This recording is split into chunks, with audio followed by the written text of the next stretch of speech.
So the All Blacks versus Fiji match is less than 24 hours away, and in this preview, we will be looking through at the lineups, the key players, and also a prediction of who we think will win this contest. But it is taking place in the USA, San Diego. And with the side selected, I'd expect to see quite a fast-paced, high-scoring contest between the two teams. But starting with the All Blacks, they have made quite a few changes from what we did see in the English series, mainly off the bench, where we do get to see 5 debuts take place.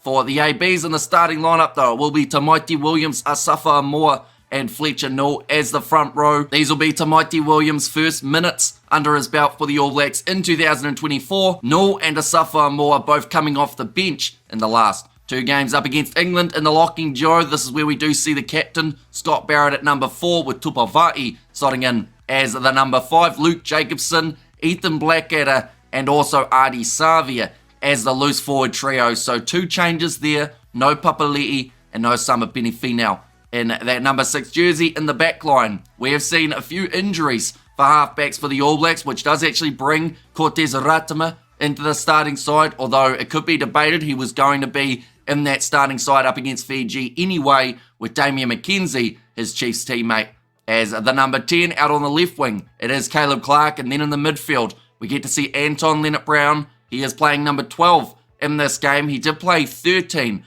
throughout the Super Rugby Pacific competition, had an extremely strong season, but the man in 13 for this match has also had an extremely strong Super Rugby, and that is Billy Proctor. He is the lone debut in the starting side for the All Blacks. In this matchup, number 14, this is where the ABs have gone with Sevu Reece, started both the test matches up against England, and then number 15, a man who came off the bench for both games, it is Beauden Barrett. Now, he brought a real impact off the bench in the second test match. He was one of the game changers alongside Ratama, and also the big forwards made their way off the bench and changed the momentum in that matchup. But for the All Blacks off their bench, there is the potential of 5 debuts: George Bell, Pasilio Tosi, Sam Derry, Wallace Satiti, and then also Noah Hotham, the youngster who got brought in due to the injury that we did see of TJ Perenara, now gets a chance up against the Flying Fijians. And speaking of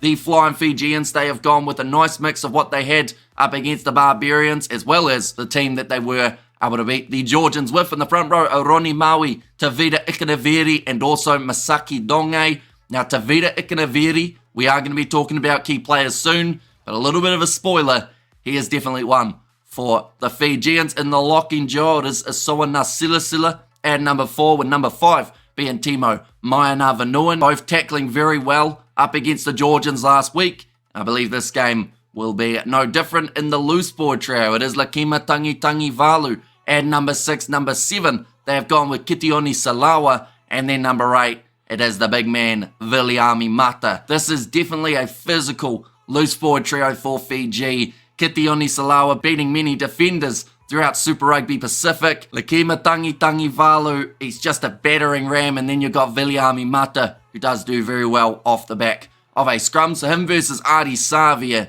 there are going to be a huge amount of post-contact meters when those two men have the ball in hand. In the back line, it is going to be Frank Lamani as the starting 9, with Isaiah Armstrong Ravula as the starting 10. Now, correct me if I'm wrong, but I believe this is going to be his first start for the Fijian draw. I believe he came off the bench last week up against the Georgians. He was not there for the Barbarians game, as they did have Caleb Muntz alongside Vilamoni Botitu. So this is going to be his first official start for the Fijians.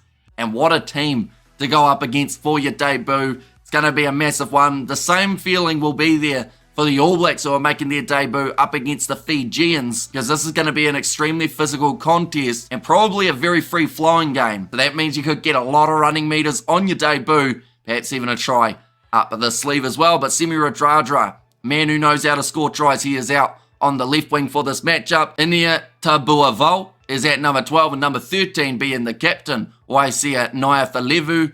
Number 14, Jita Wanyanyolo, and then number 15, Vilamoni Botitu. He did actually play 10 last week up against Georgia. He did play 15 during the Barbars game, and he does suit 15 for this matchup. So I'm intrigued to see how he goes up against the All Blacks. But those are the starting sides when we look through at key players, of course there will be a lot of them throughout this contest for the All Blacks. That combination of Cortez Aratama and Damian McKenzie going to be absolutely key for this match because they've got Caleb Clark out on the wing, Sever Reece, Anton Leonard-Brown, Billy Proctor in the midfield. But if you cannot get that ball out to them, that is where the issues will start to arise for the All Blacks. But I do believe having Cortez Aratama as the starting 9, that is massively beneficial for the All Blacks because that ball will get out there a lot quicker than when it is Finlay Christie. That is nothing against Christie. That is just the reality of the breakdown when he is playing halfback. It should definitely give the All Blacks a bit more front foot forward.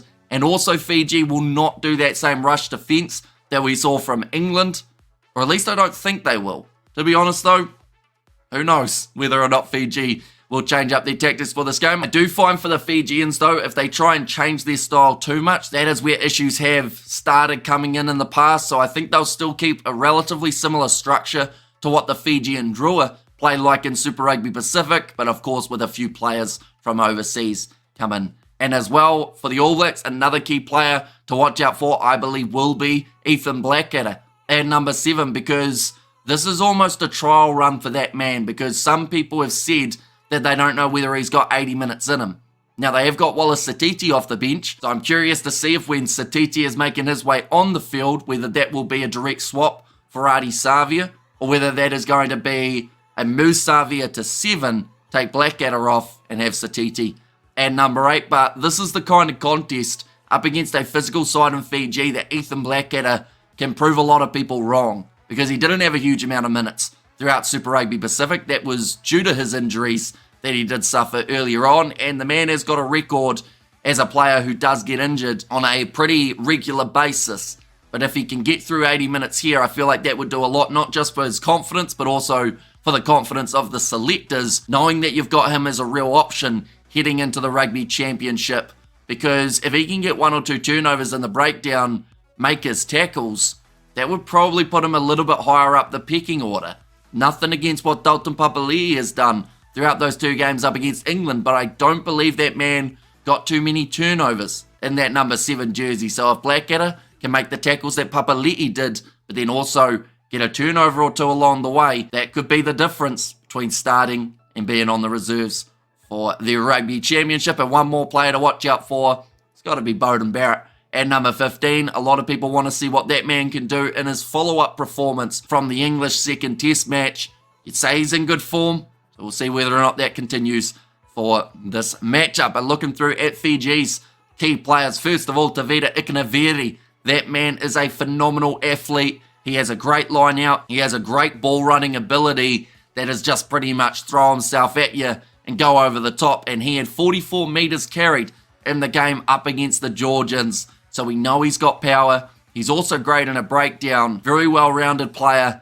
I look forward to seeing what he can do up against the All Blacks. In terms of that loose forward trio, I do want to see a big performance from Kitioni Salawa. It is so hard to get yourself starting minutes in a Fijian side in that loose forward trio. We look at the players who have missed out. You know, Ilia Thunakaivata, he's had some great impact off the bench. Still doesn't get the chance to start in this contest. Meli Langi, he's had some great games recently. Doesn't even get into the 23-man side for the Fijians. So you have to be on your A game if you're going to be in that loose forward trio. And I believe Kitioni Salawa is a man who has got a very bright future for the Fijians in those loose forwards. In the back line, Radradra, he's going head-to-head with Sever Reece.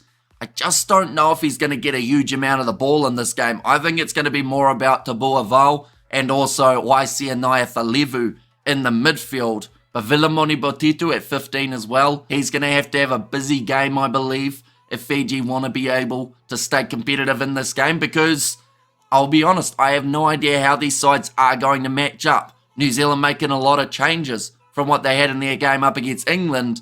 Fiji, they did struggle a little bit up against the Barbarians when it came to that defence, but first game together, that's always going to be the case. They did not concede a try up against the Georgians though, so I feel like that would be a big confidence booster for Fiji heading into this game. But overall, just that back line, if they can function well and they can keep their structure, I think they could be competitive at times in this match up against the All Blacks. But now we are up to that stage of a prediction. Now, it didn't seem like too long ago that these two sides were playing off in Dunedin, but I think it was like 2 or 3 years since that contest did take place. New Zealand got themselves the win there. I want to see a close match between these two sides just because I feel like if it's close, Fiji benefit a lot more than if it's just a one-sided affair for the All Blacks, because a lot of people already are writing off Fiji. I feel like that's dangerous because the Fijians are the type of side that when they play well, they can cause that upset. And I'm not going to say they cause the upset here, but I am going to say they keep relatively close in this game. And I think it is going to be a pretty high scoring contest. I'm going to go 42 points to 15. It's a little bit more one-sided than I would like it to be, but for some reason, I'm just thinking Fiji are going to have a competitive first half, and then maybe the second half, that is when we see the All Blacks with their bench start to up the tempo a little bit more. But I would love to see this game be a lot closer than that. And if it was less than 10 points separating the sides, I wouldn't have any complaints about that either. But thank you all very much for tuning into this quick preview of the matchup. We are going to be doing the live commentary on the channel with a nice long build-up, so be sure to check that out. Do let me know who you think will win this contest in the comments down below, as well as who you think will be man of the match for this test match. But thank you all very much for tuning in. If you did enjoy, be sure to leave a like and subscribe to the channel, and I will see you all for the next one.